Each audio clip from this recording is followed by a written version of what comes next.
The mainstream media is never, ever, ever going to be on our side because they are owned and controlled by the very people we are fighting against. Yeah. We're never going to get their acceptance, and we should stop seeking it, because we're well beyond that now. We're in a psychological war, and we are the front line. All those people that are home getting their entire narrative from the BBC are never going to come and fight for us, but that doesn't mean that we don't fight for them. Yeah. I've got nothing but love for every single one of you, for every single police officer, for every single counter-protester, for every single person sat at home watching us and shaking their head. Because hate and division is what's got us in this mess, and love and unity is what is going to get us out of it. Yes! The psychological war is dangling the carrot in front of us. If you do this, you can get your life back. If you do X, Y, and Z, you can get your life back. Newsflash. Governments do not take away freedoms and impose draconian impositions just to reverse it. In the same way a robber doesn't turn up the following morning and go, "Oh mate, sorry, here's your Xbox." It's not going to happen. But we take it back, and taking it back is a lot easier than people think. It's simply by non-compliance. We are the 99.99%, and when we stand together, it's over. Yeah. It's just a 3-week lockdown to flatten the curve. And when the curve was flatter than Building 7, it was extended and expanded, because it was never about health, it was about control. The once great NHS was destroyed and rebranded as the COVID Health Service, nothing more than a propaganda arm of government. And while hospitals sat empty, cancer went undiagnosed, heart disease untreated, suicide spiked 200%, alcohol addiction, drug addiction, domestic violence, all through the roof. 25% of young Americans have said they contemplated taking their own life in the last 6 months. 25%. And while all this was happening, we were told we could come out of our cages at 8 PM on a Thursday to applaud this destruction.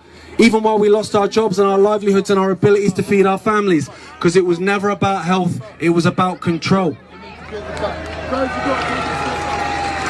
Get tested and you can have your life back. A test that doesn't even test for COVID-19, a test whose inventor Carrie Muller said should not be used to test for infectious diseases, but it is. And when they get their false positives that they desire, they use those tests to shut down your towns, shut down your cities, and take away your livelihoods. And with the 45 times amplification that the NHS are currently using on the PCR test, I'm surprised they've not found Lord Lucan and Shergar in someone's DNA. Wear a mask and you can have your life back. A mask that does nothing to stop the spread of viral particles, but everything to disrupt our intake of oxygen. Because like I say, it's not about health, it's about control.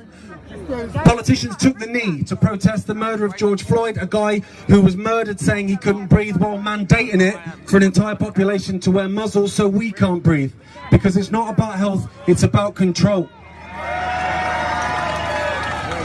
Get the vaccine and you can have your life back. A vaccine with 2 potential scenarios attached.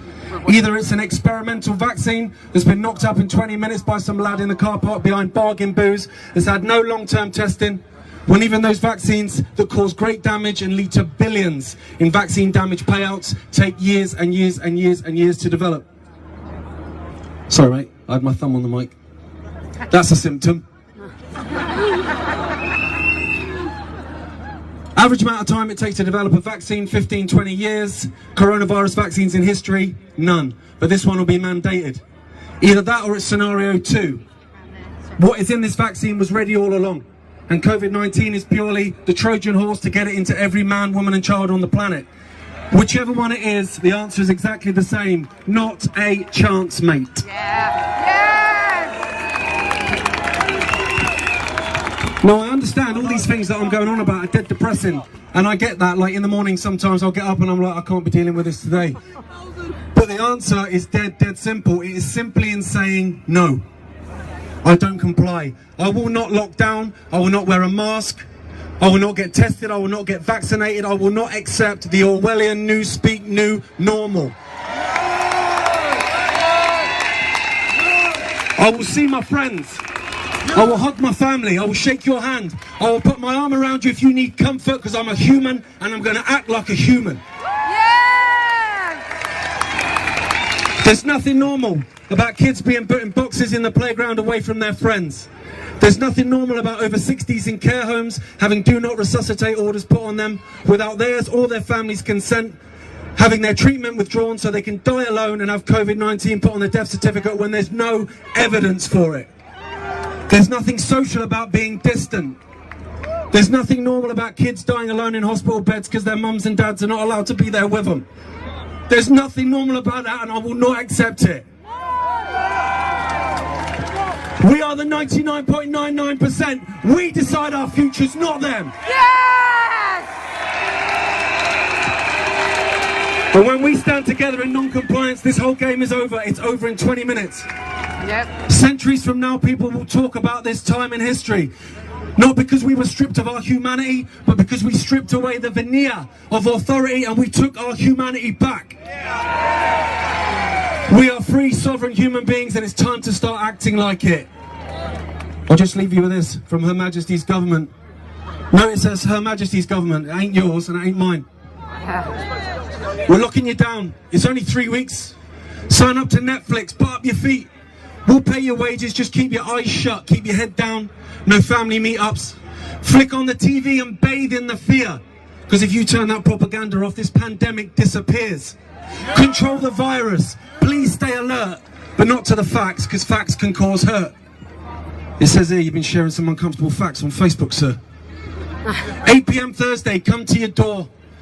Bid farewell to your freedoms with a round of applause. And while hospitals sit empty, it's tumbleweed round the clock. The only thing going viral here is going viral on TikTok. Do not resuscitate, do not resuscitate. These orders come from on high, because the best way to protect the elderly is by allowing them to die. He can't breathe, we all take the knee. Not you, cover your face and here's a bag full of muzzles for the kiddies. What do you mean you're exempt? Do as you're told. You thought this was about health. Nah mate, this is about control. Yeah! So give us your arm and give us your vein, because there's no human rights when you belong to the state. We've sold your body and we've sold you lies. Sold to the highest bidder, Bill Gates and his wife. Is this some kind of resistance, London? Is this some kind of resistance, London? Yeah, that's right. The people have risen. We reject this control. We reject this division. We are the ocean. We have the power. We are everything to which they aspire. Yeah. I am you, I love you, and you are me. We are the 99%. We are humanity. Yeah! And centuries from now, they will speak of this time. Not because we rolled over, but because we drew the line. Yeah! The sleeping lion is stirring, it's starting to wake. And when that lion roars, checkmate. Yeah! Love ya. Let's hear it for Gareth Ike!